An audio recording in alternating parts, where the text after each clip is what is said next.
Selamat siang semuanya, kita ketemu lagi hari ini di kuliah HKM 1. Seperti biasa, kita kuliahnya jam 12.45 sampai pukul 3 nanti. Namun hari ini agak sedikit berbeda. Biasanya saya menemani saudara hampir 2 jam full untuk setiap pertemuan kelas HKM 1. Tetapi hari ini saya spesial sediakan sebuah video agar bisa saudara gunakan untuk belajar mengenai materi kita pada hari ini, ya. Oke, mengulang sedikit kembali ke pertemuan minggu kemarin, hari Selasa, kita sudah belajar mengenai laporan arus kas, ya. Saudara juga sudah mempelajari mengenai laporan laba rugi, laporan posisi keuangan, dan laporan arus kas. Ada satu jenis laporan keuangan yang harus saudara pelajari lagi, yaitu laporan perubahan ekuitas atau dahulunya disebut dengan laporan perubahan laba di saham. Ya. Yang perlu saudara ketahui adalah laporan perubahan ekuitas ini dia digunakan biasanya sebagai tambahan dari laporan laba komprehensif, dan perusahaan juga diwajibkan selain menyusun laporan laba komprehensif, perusahaan juga diwajibkan untuk menyusun yang namanya laporan perubahan ekuitas. Fungsinya apa sih ya? Fungsi atau manfaat dari penyusunan laporan perubahan ekuitas itu apa? Nih, saudara harus tahu ya. Yang pertama, fungsinya adalah untuk membantu pihak yang berkompeten dalam pengambilan keputusan. Lalu, fungsi atau manfaat penyusunan laporan perubahan ekuitas yang kedua adalah untuk mengetahui besarnya sebuah perubahan ekuitas atau modal usaha suatu perusahaan. Ya, ini adalah dua fungsi atau manfaat penyusunan laporan perubahan ekuitas. Nah, kemudian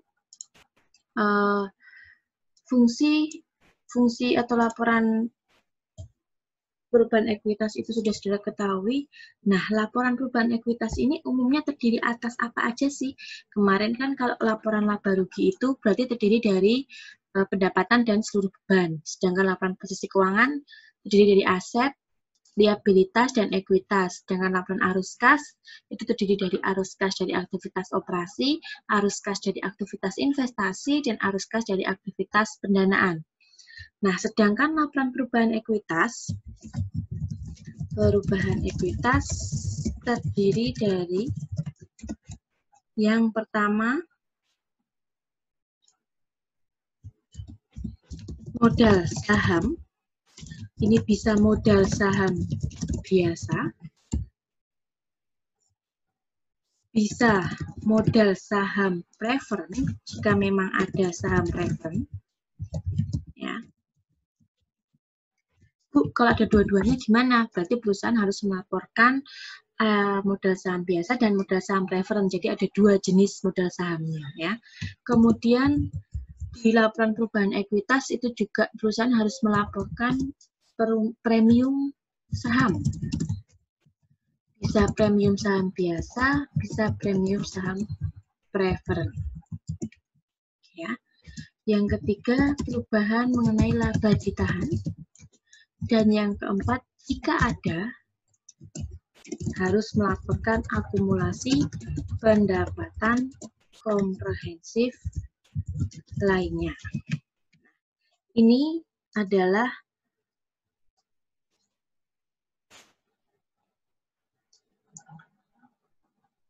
isi atau unsur-unsur yang terdapat di laporan perubahan ekuitas. Ya. Oke, kemudian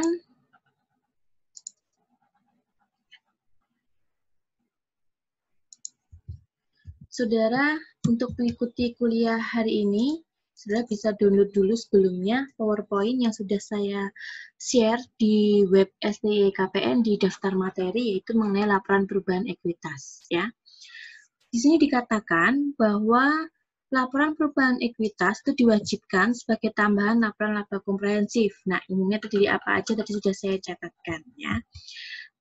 Kemudian, laporan perubahan ekuitas itu juga melaporkan perubahan dalam setiap akun ekuitas dan ekuitas total selama satu periode.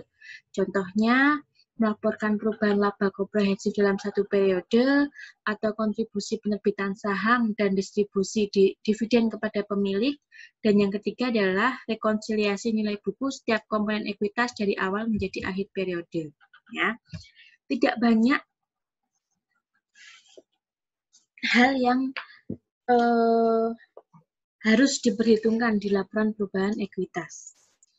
Laporan perubahan ekuitas ini biasanya disajikan dalam bentuk kolom, di mana kolom ini biasanya digunakan untuk masing-masing akun dan total ekuitasnya. Untuk lebih jelas, kita langsung masuk ke contoh soal, saudara.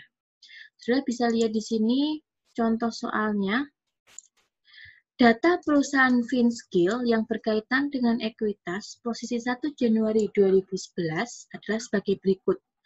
Dia punya modal saham $300.000, laba ditahan $50.000, dan akumulasi pendapatan komprehensif lainnya sebesar $60.000 berkaitan dengan laba yang belum direalisasi dari sekuritas. Kemudian selama tahun 2011, ada informasi yang pertama, tidak ada perubahan modal saham. Dan selama tahun 2011, laba bersih yang didapat 110.000.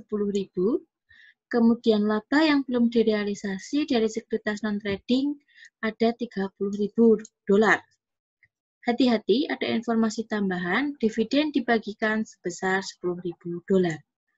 Tugas saudara adalah membuat laporan perubahan ekuitasnya. Gimana Bu caranya ya? Saudara lihat slide berikutnya. Di sini saudara bisa lihat, jangan lupa yang pertama adalah nih apa? Judul,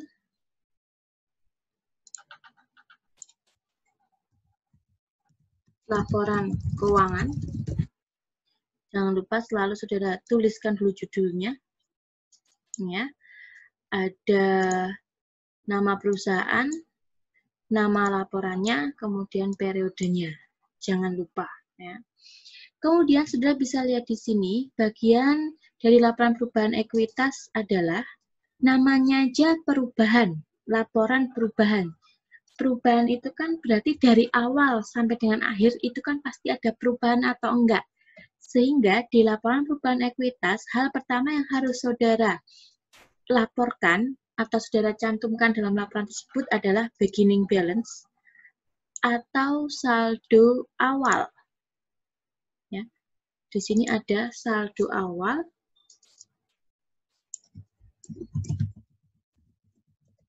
Saldo awal.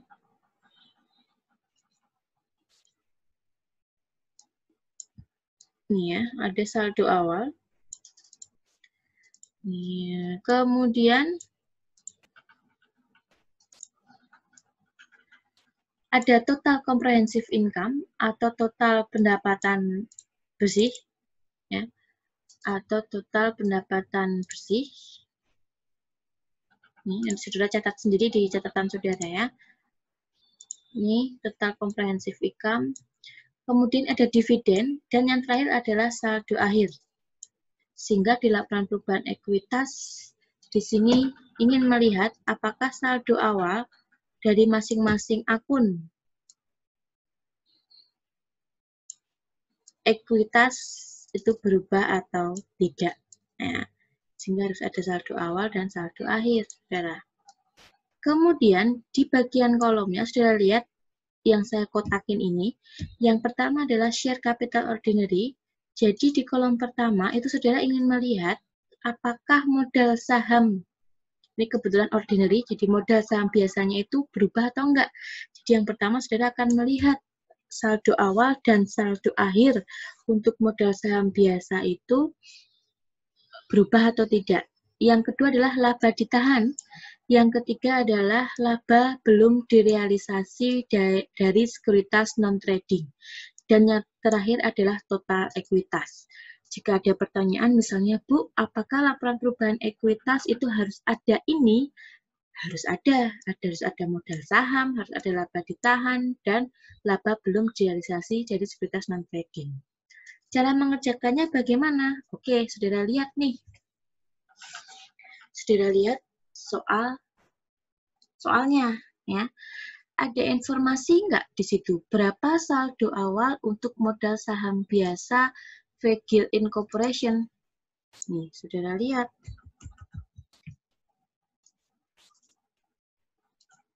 Nih ya, modal saham biasanya $300.000. Silahkan saudara pindahkan $300.000 ini ke laporan perubahan perubahan ekuitasnya ya. Modal saham ini sebagai saldo awal. Nih, sebagai saldo awal. Kemudian laba ditahan sebesar 50.000 ini juga sebagai saldo awal. Karena kan ini berkaitan posisinya kan saldo 1 Januari 2011 ya. Sedangkan akumulasi pendapatan komprehensif lainnya $60.000 ini juga disajikan sebagai saldo awal untuk laporan perubahan ekuitasnya. Mari kita lihat. Nih ya, kalau saudara lihat di sini.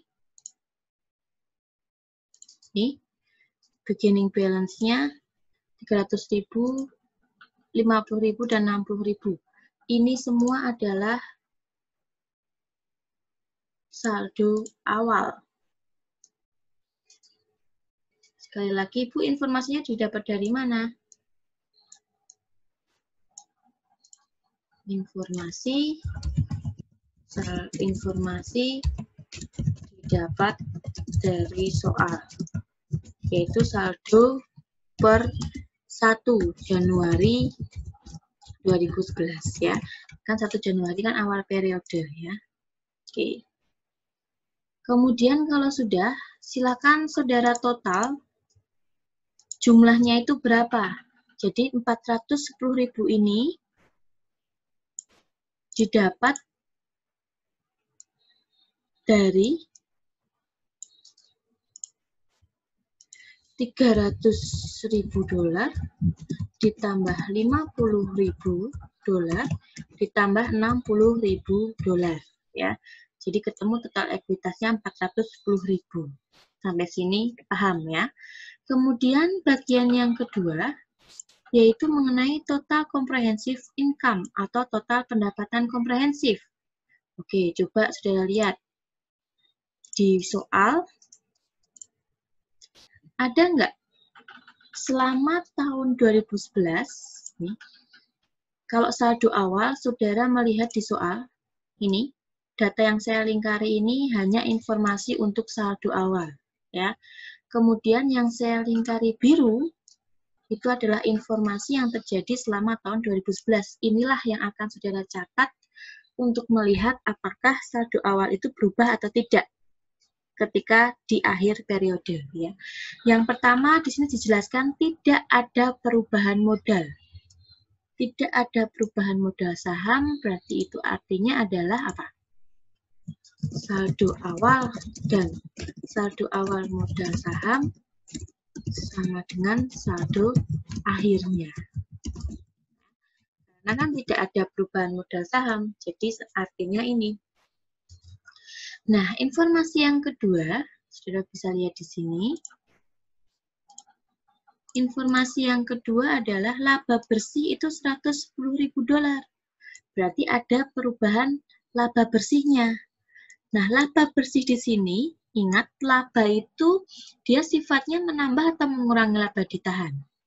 Ya, kan laba itu kan mempengaruhi laba ditahan ya. Nah, laba bersih, perusahaan ketika mendapatkan laba, pengaruhnya terhadap laporan perubahan ekuitas adalah laba bersih di sini sifatnya adalah menambah laba ditahan. Sehingga kalau saudara tuliskan di laporan perubahan ekuitasnya, silahkan saudara tuliskan di sini total komprehensif income-nya $110.000. Sekali lagi, $110.000 itu dari mana? Di sini. Ini didapat dari tadi adanya laba bersih tahun 2011 sebesar $110.000 ya. Oke ya, sampai sini. Kemudian saudara lihat, apakah ada perubahan lagi? Apakah terdapat laba lagi? Saudara lihat di soalnya. Nih, ada informasi bahwa laba yang belum direalisasi dari sekuritas non-trading adalah 30.000. Laba berarti artinya sifatnya menambah, tetapi bukan menambah saldo laba ditahannya, tetapi menambah laba belum direalisasi dari sekuritas non-trading. Sehingga silahkan saudara pindahkan saldo 30.000 tadi ke sini, saudara. Nih, 30.000 itu di sini, ya. Sehingga kalau saudara tulis 30.000 ini didapat dari saldo laba yang dihasilkan dari laba belum direalisasi dari sekuritas non-trading. Diketahui di soal ya. Kemudian total equity 140.000 ini didapat dari mana? Gampang saudara ya. 140.000 ini, wah spidolnya terlalu besar ya. Didapat dari 110.000 ditambah dengan $30.000. Oke ya, sampai sini bisa ya, mudah ya. Nah, sekarang pertanyaannya saudara, kira-kira nih ya, kira-kira dividen di sini ada 10.000 minus. Dari mana minus 10.000? Pastinya saudara lihat dulu di soal, ada nggak informasi tambahan mengenai dividen? Kan ada ya di bagian terakhir informasi tambahan, dividen yang dibagikan itu sebesar 10.000. Maka dividen yang dibagikan itu akan mempengaruhi laba ditahan.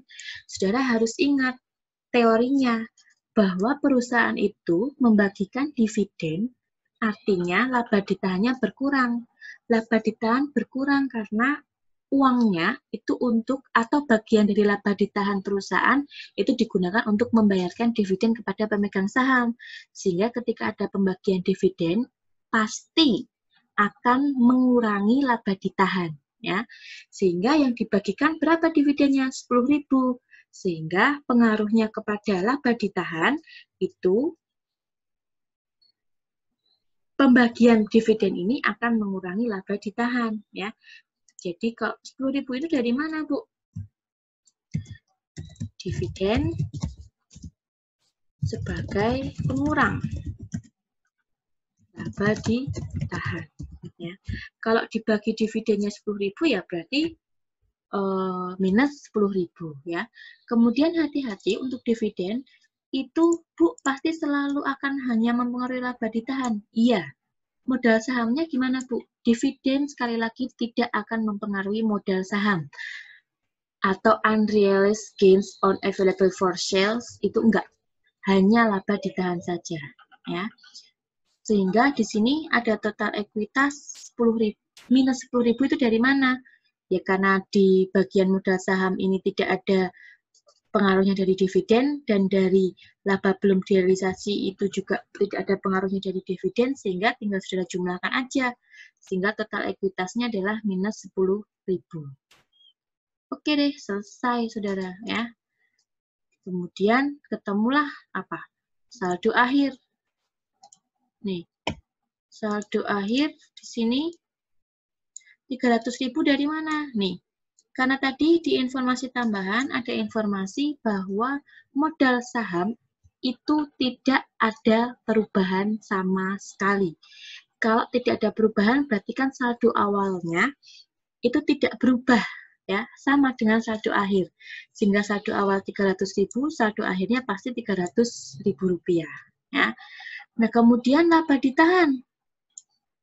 Saldo awalnya 50.000. Nah, sepanjang tahun atau selama 1 tahun periode, itu ada perubahan. Ada total comprehensive income 110.000 plus, dan ada pembagian dividen. Sekali lagi, pembagian dividen itu dia akan mengurangi laba ditahannya, berarti minus 10.000. Sehingga ketemu di sini 150.000, itu dari 50.000, ditambah 110.000, ditambah, minus 10.000. Ya. Kemudian untuk bagian laba belum direalisasi dari sektor non-trading, 90.000 dari mana? Dari 60.000 ditambah 30.000. Tinggal saudara total semua aja. Di sini harus hasilnya penjumlahan ke atas dan penjumlahan ke samping ini harus sama. Harus ketemu 540.000. Jadi 540.000 ini didapat dari 410.000 ditambah 140.000 minus 10.000, dan 540.000 ini didapatkan dari 300.000 ditambah 150.000 ditambah 90.000. Begitu saudara untuk penyusunan laporan perubahan ekuitas. Ya, mohon maaf saya tidak bisa menjelaskan langsung kepada saudara, tetapi ini sangat sederhana, jadi saya rasa saudara bisa memahaminya, tetapi kalau kurang paham, saudara bisa voice note, kirimkan ke grup WA, atau mungkin saudara bisa ketikkan pertanyaan, saya jawabnya pakai voice note, agar saudara lebih mudah memahami.